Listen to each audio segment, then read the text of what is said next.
Untuk itu pasal, tapi kita perlukan pembaharuan. Zaman Nabi tak ada mikrofon, padahal saya ceramah tak ada mikrofon pun boleh, tapi nak mikrofon buat ini satu bid'ah pasal buat. Mai ceramah naik kereta satu bid'ah pasal buat. Ni dalam masjid ni zaman Nabi tak ada kapet, buat tak pasal buat.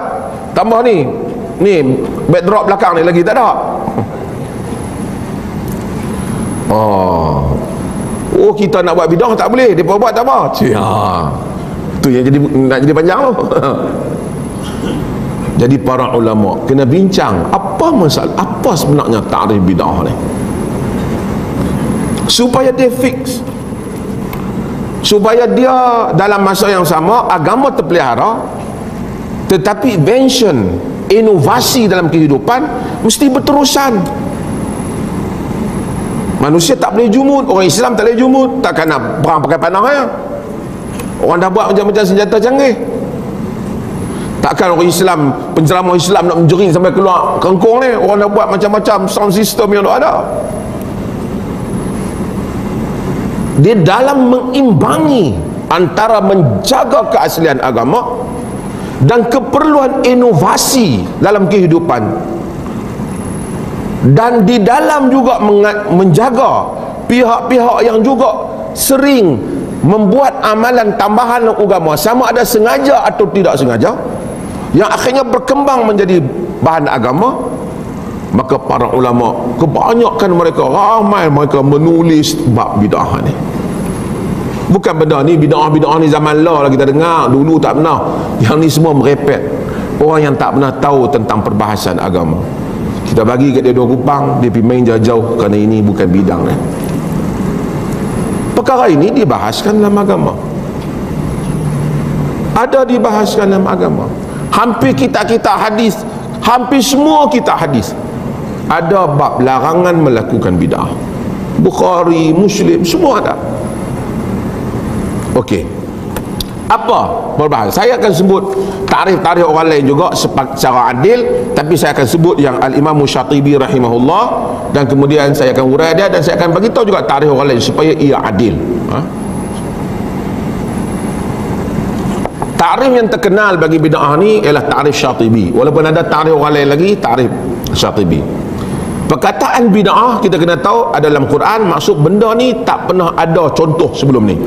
Benda yang ikhtira' syai'in la ala misal, buat satu benda yang tak ada contoh sebelum, dinamakan bid'ah. Ma kuntu bid'an minar rusuli, aku ini bukan bid'ah di kalangan rasul. Quran kata, qul, katakanlah pada Nabi, maksudnya sebelum aku dah ada rasul. Semua benda baru boleh dinamakan bid'ah. Kalau orang buat kuih yang tak pernah orang buat, kita kata ni kuih bid'ah, benar. Dari segi language, dari segi linguistiknya, dari segi bahasanya benar. Arab memang kata, sebab tu orang yang pandai dia panggil mubtadi'. Mubtadi' ni ada mubtadi' agama tak boleh, tapi orang yang lain daripada benda agama boleh.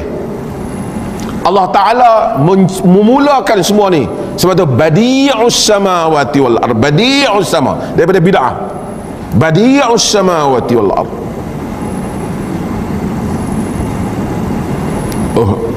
Okey, apa kata Al-Imam Syatibi? Pasal Syatibi ni terkenal lah, pasal Malaysia ni negara maqasidus syariah kan. Semua cakap, di Putrajaya pun cakap maqasid. Cuma dekat pilihan raya ni semua lupa, tak cakap lah. Tapi maqasidus syariah. Dan Syatibi ni terkenal kerana dia satu orang yang membahaskan tentang maqasidus syariah dengan panjang lebar dalam kitabnya Al-Muwafaqat. Asy-Syatibi ada satu kitab lain yang sering digunakan dalam perbincangan dalam bab bid'ah ini, iaitu kitab dia nama Al-I'tisam. Dalam Al-I'tisam, Asy-Syatibi datangkan satu tarikh. Sekali saya akan pergi pula pada tarikh imam-imam lain, khususnya di dalam mazhab Syafi'i. Asy-Syatibi kata, bid'ah itu tariqatun fid dini mukhtara'atun tudahi syar'iyyata yaqsudu suluku 'alaiha al-mubalaghah fi at-ta'abbud lillahi subhanahu wa ta'ala. Yang dikatakan bid'ah itu tariqatun fid din mukhtara, jalan di dalam agama yang direka. Jalan tu dalam agama, cara beragama yang direka. Tudahi syar'iyata, yang dia itu menyerupai syariat.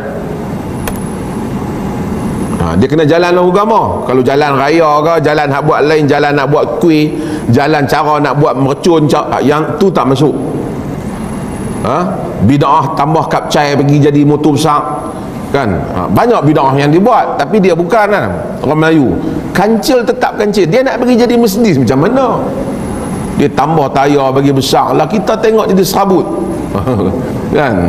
Tapi tak apalah, kita kata bid'ah, tak apalah. Bid'ah bukan tariqatun, bukan fiddin kan. Jalan dalam agama. Pasal apa dia buat?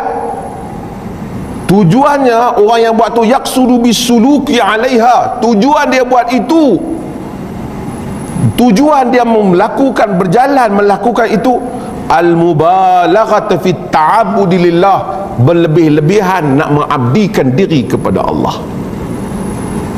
Itu tujuan, itu benar dah.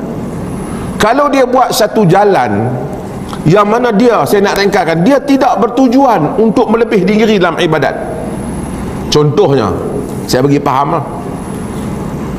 Kita ni lepas semayang asyak, baca Quran satu juzuk tiap hari. Member kata hang ni bid'ah ni. Tiap hari lepas semayang, aku lepas asyak baca Quran satu juzuk. Kita kata saya tak bid'ah, sebab aku tak ada niat kata ada fadilat pahala lebih kalau baca satu juzuk lepas asyak, bukan lepas zuhur, bukan lepas subuh. Aku tak pernah kata. Cumanya lepas asyak aku free, lepas zuhur saya nak masuk kerja. Jadi itu masa yang aku ada. Dia jalan juga, ibadat juga, tapi dia tidak menyatakan itu adalah penentuan agama. Itulah, kalau buat macam tu pahalanya lebih. Dia tak kata, hanya kelapangan diri dia. Dan dia tak petua kat orang, tuan-tuan, kalau nak baca Quran hendaklah lepas asar satu juzuk. Dia tak kata. Pasal apa kau baca? Aku free masa tu. Macam kita kata, pasal apa ustaz kalau mengajak, main mengajak hari Rabu tu pun Khamis ke? Sunat kan mengajak hari Rabu Khamis? Tak, hari lain saya tak free, malam tu saya free. Jalan dalam agama juga, tapi dia tidak bermaksud dengannya satu peribadatan kepada Allah dengan cara itu. Cuma itu hanyalah wasilah, ruang. Itu tidak dianggap bid'ah. Tuan-tuan faham ni? Jalan di dalam agama, at-tariqatun fid din, jalan dalam agama. Kalau jalan selain daripada agama, teknik senaman yang baru, orang tak nama bid'ah agama.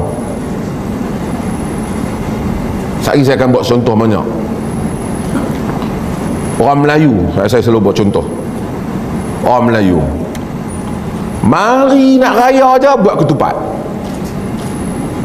Ketupat ni ada ke dalam sunat berketupat dalam hadis Nabi? Tak ada. Adakah makan ketupat bid'ah pada apa? Pada hari raya? Tak. Kerana tak ada siapa pernah kata sunat buat ketupat. Tak pernah siapa kata. Cuma orang Melayu dia syok makan ketupat hari raya. Yang tu saja. Pergi rumah Arab, dia jamu, dia bagi gula-gula. Jenuh kunci mana? Hari raya. Kita pun tak nak makan. Orang Melayu dia buat ketupat. Lepas tu dia buat nasi. Dia tak pernah kata disunatkan. Ini hanya jalan, bukan dalam, ini hanya jalan dalam jamuan. So then kita dapat keluarkan semua benda ni. Kita tak pernah kata disunatkan ada mikrofon. Tak. Tapi kita kata dengan ada mikrofon, ada tujuan di atas mikrofon itu, bukan kerana mikrofon bizat, mikrofon itself, tapi kerana nak bagi suara dengar. Kalau orang dengar, kita tak payahlah suara saya kuat, kita beberapa orang pakai mikrofon buat apa. So kita dapat bezakan antara bid'ah dalam agama dengan perjalanan kehidupan harian. Yang inilah Al-Imam Syatibi rahimahullah, dia sebut dan dia telah bahagikan. So kita dapat kesimpulan apa benda? Bid'ah ialah jalan yang baru direka dan dianggap ibadah dengannya. Bid'ah. Adapun buat benda baru dalam urusan dunia tidak boleh dinamakan bid'ah. So dia berkata, tu awak siapa naik, hampa naik kereta, awak tak mau naik unta, dan hampa lawan bid'ah sangat.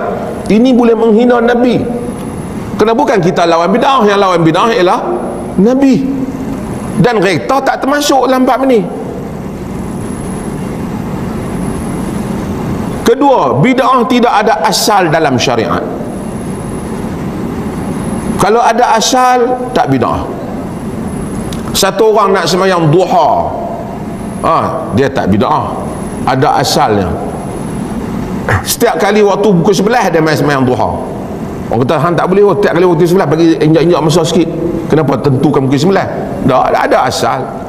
Waktu 11 antara waktu duha boleh, asalnya ada. Dan sembahyang duha itu sendiri ada.